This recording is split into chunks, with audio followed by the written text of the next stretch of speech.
Ladies and gentlemen, the liberals, the American left, Democrat Party, cannot ever allow the country to be unified.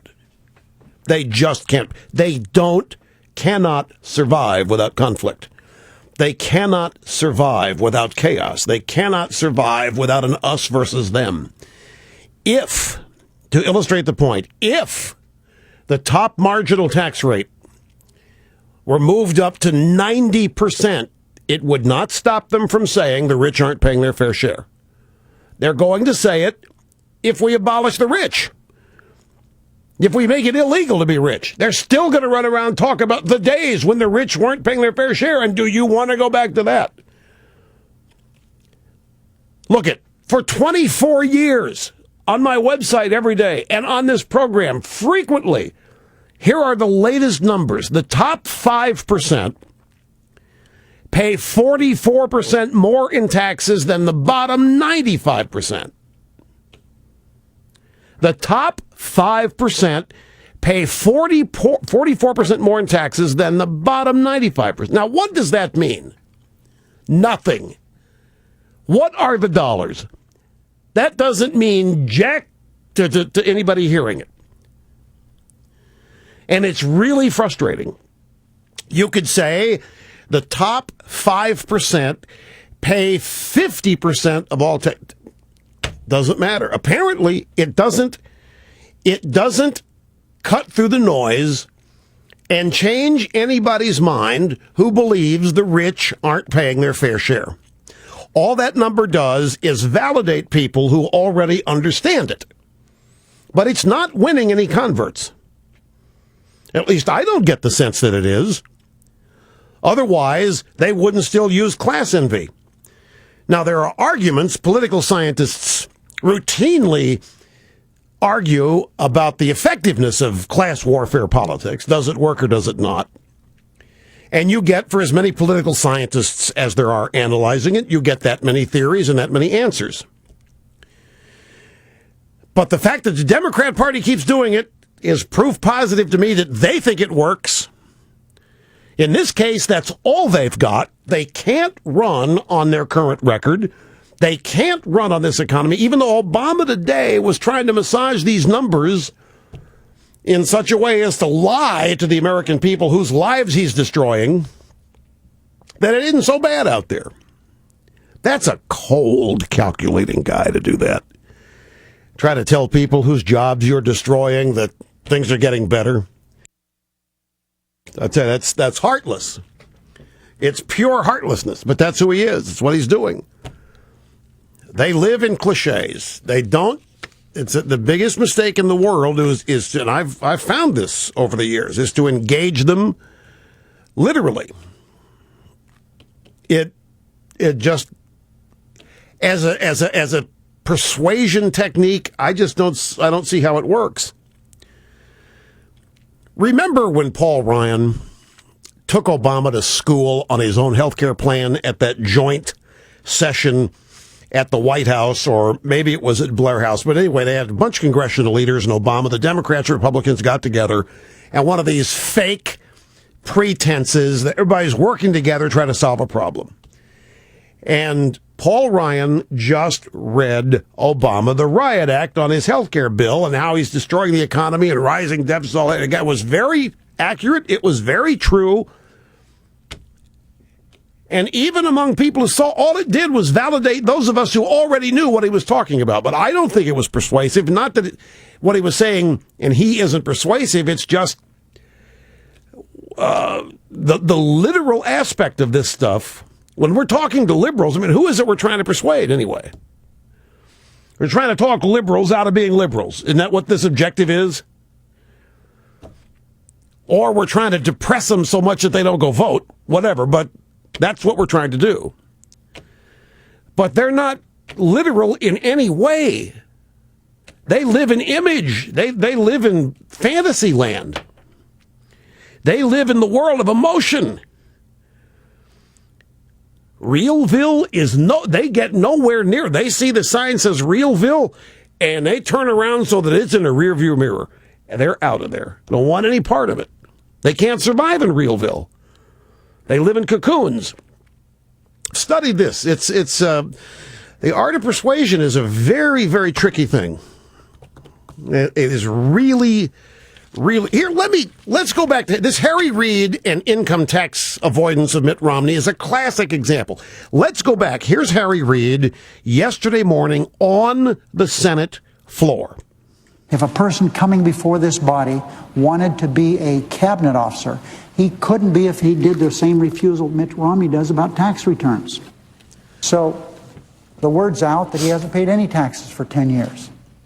Let him prove that he has paid taxes, because he hasn't. The word isn't out that he hasn't paid any taxes. Harry Reid is the only guy saying so.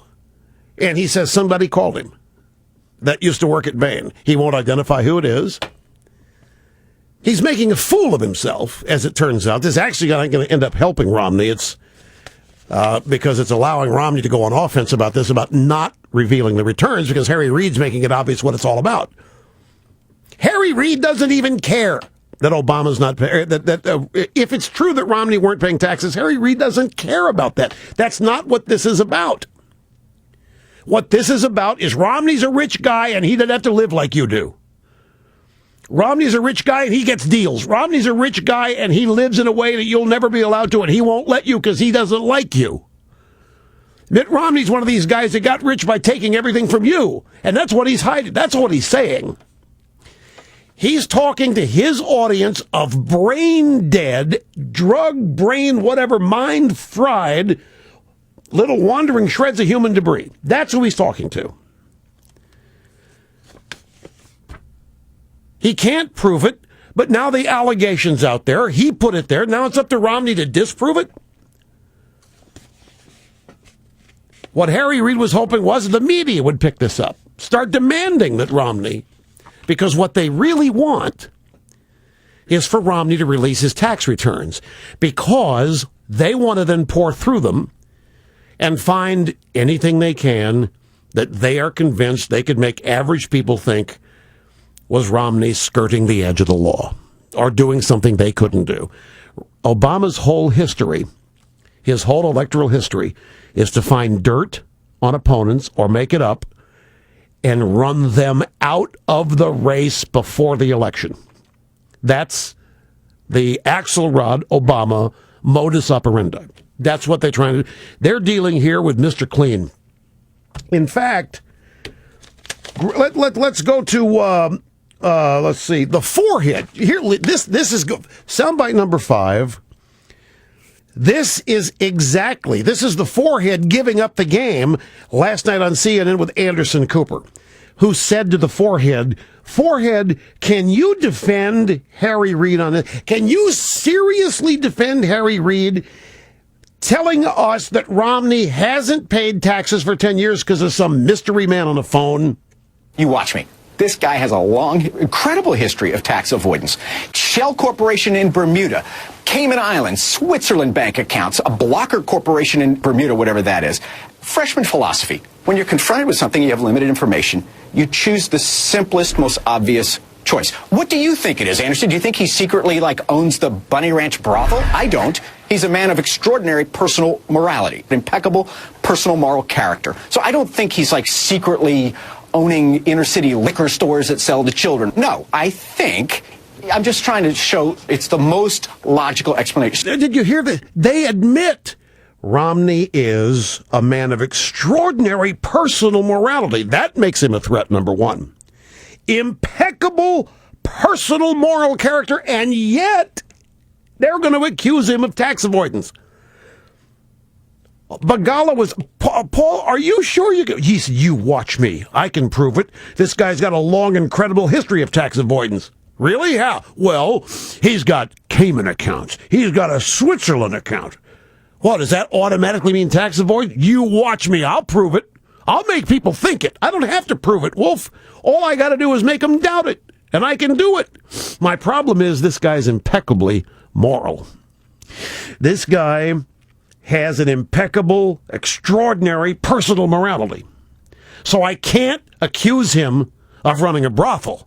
I can't accuse Romney of being a drunkard. I can't accuse Romney of having girlfriends like Bill Clinton does. So all I can do, Wolf, is go after the fact he hadn't paid taxes. They're admitting it. The forehead's admitting it.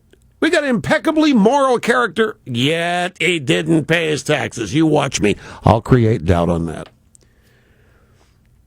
And Cooper said, but he won't name the source. Harry Reid won't name the source. He doubled down on the floor of the Senate, said the same thing there, forehead. And if he worked for CNN, we'd give him a promotion for that same conduct. What are you talking about? What are you talking about? We go on there all the time and say, I have an unnamed source who can't be revealed because it would compromise his... A single source, you don't actually go on the air with a single source, rarely under extreme circumstances, so that's actually not true. Bottom line, you don't have any problem with sitting members of Congress or the Senate making allegations without presenting any evidence whatsoever. Romney has the evidence. We can't see it. He's choosing the most sensible explanation for a puzzling political thing. There's something in there that he does not want us to see. No, there's something he doesn't want you to get your hands on because he knows how you're going to distort it. He knows they're going to use it. So the forehead says, wait a minute. If Harry Reid worked for CNN, we'd give him an award. We'd give him a promotion. Anderson Cooper doesn't like that. Well, wait a minute. We require more than one source here at CNN when we're digging up dirt. This really is revealing, don't you think? This tells us everything we want to know about who these people are. They got no evidence. Romney has the evidence he didn't pay taxes. We want to see it. He's an impeccable moral character. And he's got an extraordinary personal morality. And even with that, we know he didn't pay his taxes. There's nothing else we can hang on him, Anderson, so we got to go get this. So Harry Reid, yeah, he's doing work that on CNN would get a promotion. I'm surprised Anderson Cooper was offended by that. I thought, yeah, I see your point. Members of the media.